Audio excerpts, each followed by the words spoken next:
महाराष्ट्र प्रदूषण नियंत्रण बोर्ड के सदस्य सचिव एम देवेंद्र सिंह को विधानसभा के कार्य को गंभीरता से न लेने के मामले में निलंबित कर दिया है। ये कार्रवाई विधायक सुधीर मुनगंटीवार की मांग पर हुई। पर्यावरण मंत्री पंकजा मुंडे द्वारा बुलाए जाने के बावजूद अधिकारियों द्वारा जानकारी देने से इनकार करने पर विशेषाधिकार हनन का प्रस्ताव लाया गया था। विधानसभा अध्यक्ष राहुल नार्वेकर ने मामले में आगे की कार्रवाई का आश्वासन दिया है। यह प्रकरण महाराष्ट्र प्रदूषण नियंत्रण बोर्ड से जुड़ा है। मुंबई से योगिता पाटेकर की रिपोर्ट। च्या माध्यमातून जेव्हा ऐकली तेव्हा अध्यक्ष महाराज तुमच्याकडून न्याय प्राप्त होऊ शकेल या विश्वासाने हा हक्कभंग मी अध्यक्ष महाराज देतोय। सन्माननीय मंत्री महोदय पंकजाताई मुंडे या अतिशय सीनियर मंत्री आहेत, अनुभवी मंत्री आहेत। सन्माननीय सदस्य देवराव भोंगले यांनी प्रदूषणाच्या संदर्भामध्ये अर्धा तास चर्चा उपस्थित केली असता सन्माननीय मंत्री महोदय आपल्या उत्तरामध्ये असं म्हणाल्यात की ब्रीफिंग मध्ये जेव्हा मी अधिकाऱ्यांना या ब्रीफिंग साठी बोलवलं तेव्हा अधिकाऱ्यांनी स्पष्ट नकार दिला। ब्रीफिंग साठी प्रदूषणाच्या संदर्भामधली गंभीर चर्चा या सभागृहाचा नियम आहे की या सभागृहामध्ये सदस्यांनी चर्चा उपस्थित केल्यानंतर अध्यक्ष महाराज मंत्री महोदयांच्या ब्रीफिंगला जर एखादा अधिकारी गंभीर आजारी नसेल, जर अध्यक्ष महाराज तो विदेशात असेल तर मी समजू शकतो, पण अध्यक्ष महाराज मुंबईत असताना अशा पद्धतीने उत्तर देण्यात आलं आणि तालिका अध्यक्षांचं मी अभिनंदन करेन की अध्यक्ष महाराज रामशास्त्री प्रभुतेची भूमिका घेत आपण जो निर्णय केला असता तोच निर्णय तालुका अध्यक्षांनी केला आणि त्यांनी सांगितलं की त्या अधिकाऱ्याला ताबडतोब निलंबित करावं। अध्यक्ष महाराज मी या गंभीर विषयाकडे का लक्ष वेधू इच्छितो। आज अशी वेळ पंकजाताईंवर आली आहे। कदाचित उद्या ईश्वर तुमच्यावरही मंत्री म्हणून जबाबदारी देऊ शकतो, पण तेव्हा तुमच्यावरही वेळ येऊ नये। सर्वात बुद्धिमान व्यक्ती कोण असतो की उद्या अशा घटनांपासून बोध घेऊन आपल्यावर अशी वेळ येऊ नये याची तजवीज करतो तो बुद्धिमान। सुधीर भाऊ, माझ्यावर जर अशी वेळ आली तर माझ्या स्थानी माझ्या एवढाच हुशार व्यक्ती मला सांभाळेल याची मला खात्री आहे। अध्यक्ष महाराज मी काही गोष्टी तुमच्या लक्षात आणून देतो। अध्यक्ष महाराज 26 फरवरी 2020 बुधवार 12:23 या सभागृहात चर्चा झाली आणि या चर्चेमध्ये अध्यक्षांनी एक उत्तम निर्देश दिला, उत्तम निर्णय केला आणि अध्यक्ष असं म्हणाले की सभागृहापेक्षा कोणी मोठा नाही। पण अध्यक्ष महाराज हा 2020च्या निर्णयानंतरच्या फक्त मी मोजक्या 3 घटना सांगतो की ज्यामध्ये अधिकारी आणि कर्मचारी हे जर या सभागृहाच्या कामकाजाला अध्यक्ष महाराज महत्व देत नसेल तर अध्यक्ष महाराज ही अतिशय लोकशाहीसाठी गंभीर आणि घातक आहे।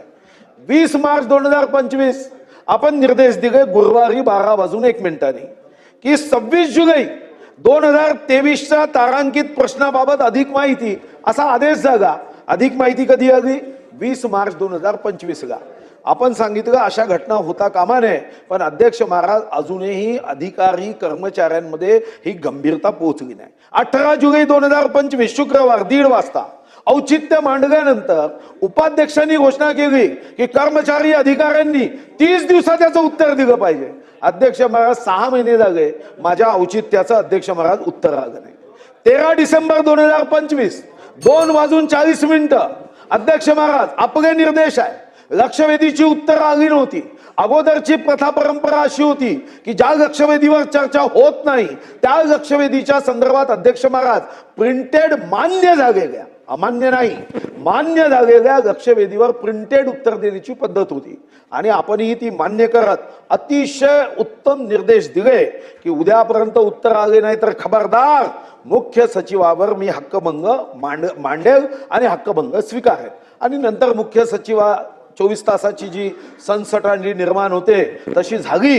मुख्य सचिवांनी तुम्हाला पत्र दिलं की आम्हाला थोडीशी 2 महिन्याची मुदत वाढवून द्या आणि तुम्ही ठीक आहे, कारण या मुख्य सचिवांचा दोष आहे असं मी म्हणणार नाही, तुम्ही 2 महिन्यांची मुदत वाढवून दिली।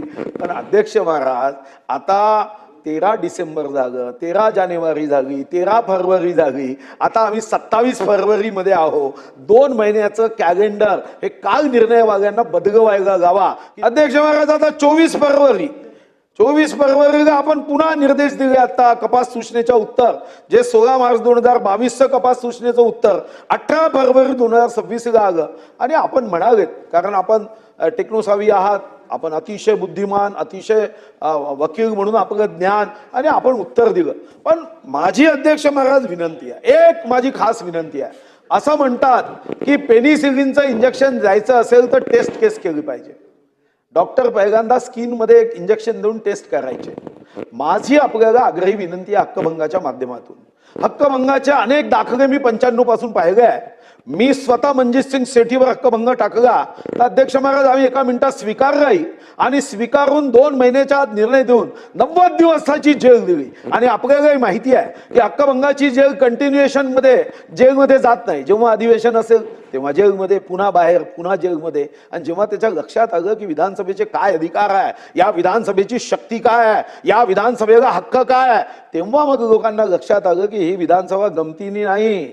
10,000 वाघाची ताकद एकीकडे आणि अध्यक्ष महाराजांची या विधानसभेची ताकद एकीकडे. आणि म्हणून माझी विनंती आहे की हा हक्कभंग आपण स्वीकारावा. याला आता जर तर किंतु परंतु बट या शब्दाचा वापर न करता हक्कभंग स्वीकारावा. आणि हक्कभंग समितीला निर्देश द्यावे की तातडीने पुढच्या अधिवेशनापर्यंत याचा निर्णय करून लेखी निर्णय विधानसभेत त्यांनी पटलावर द्यावा. आणि हक्कभंग समितीने जर पुढच्या अधिवेशनापर्यंत निर्णय केला नाही तर हक्कभंग समितीला बरखास्त करावं, एवढी विनंती मी करतो. धन्यवाद. सन्मान्य ज्येष्ठ सदस्य सुधीर मुनगंटीवार साहेबांनी आज अत्यंत गंभीर विषयाकडे या सभागृहाचं लक्ष वेधलेलं आहे. हक्कभंग हा अधिकार सर्व सदस्यांना दिला गेला आहे, कारण ह्या त्यांच्या अधिकारातनं त्यांच्या एकूण कार्यशैलीवरती परिणाम पडतो. जर का त्यांना आपलं कार्य करताना कुठच्या अडचणींचं सामोरं होत असेल तर अशा परिस्थितीत हक्कभंगाच्या आयुधाचा वापर करून निश्चितपणे आपले अधिकार अबाधित ठेवण्याची संधी ही सदस्यांना प्राप्त होते. आणि त्यामुळे हे अधिकार ज्या वेळेला आपण वापरत असतो त्यावेळेला अत्यंत काळजीपूर्वक, जाणीवपूर्वक आणि संपूर्ण परिस्थितीचा विचार करून जनहितात आपण हे अधिकार वापरत असतो.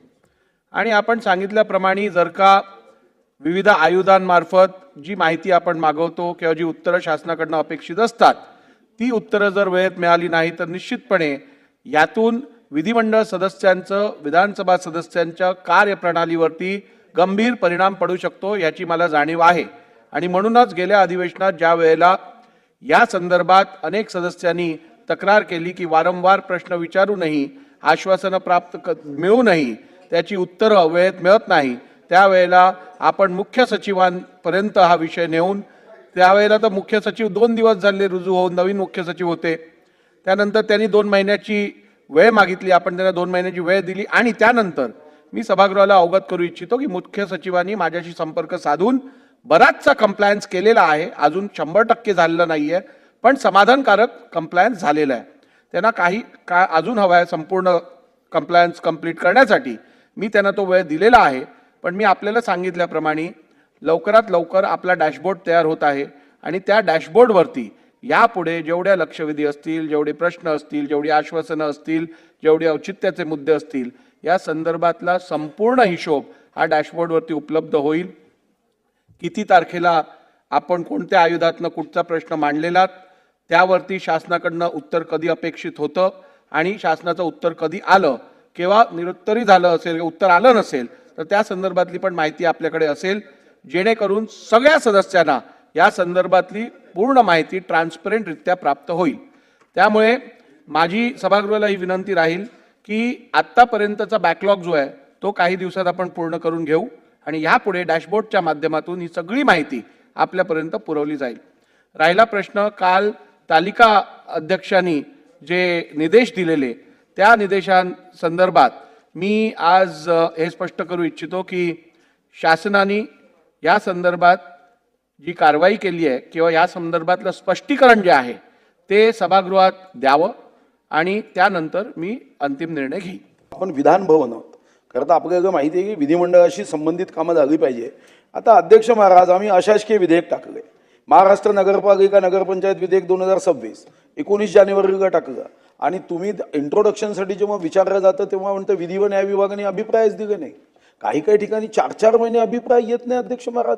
आता तुम्ही महाराष्ट्र अशासकीय विधेयकाचं म्हणत आहात. अशासकीय विधेयक विधानसभेत मांडण्याच्या अगोदर विधान भवनातून अध्यक्ष महाराज हे विधी व न्याय विभागाला अभिप्राय मागायला जातात.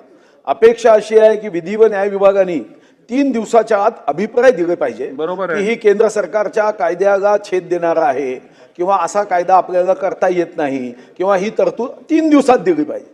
अध्यक्ष महाराज, आज मी जेव्हा विचार करतो की कमीत कमी इंट्रोडक्शन तर करून घेऊ. आता इंट्रोडक्शन करण्यामध्ये अध्यक्ष महाराज, आता इंट्रोडक्शन कधीतरी होईल पुढच्या 15 दिवसांनी 20 दिवसांनी. चर्चा कधी होईल? कारण इंट्रोडक्शन झाल्याशिवाय बॅगेटमध्ये येत नाही, बॅगेटमध्ये आल्याशिवाय चर्चा होत नाही. पुन्हा आपल्याला माहित आहे की अशासकीय कामकाजाचे शुक्रवार विधेयकाचे कमी आहे आणि विधी व न्याय विभाग असा अभिप्रायच देत नसेल तर अध्यक्ष महाराज ही बाब गंभीर आहे. इंट्रोडक्शनसाठी आलेलं का त्यांचं?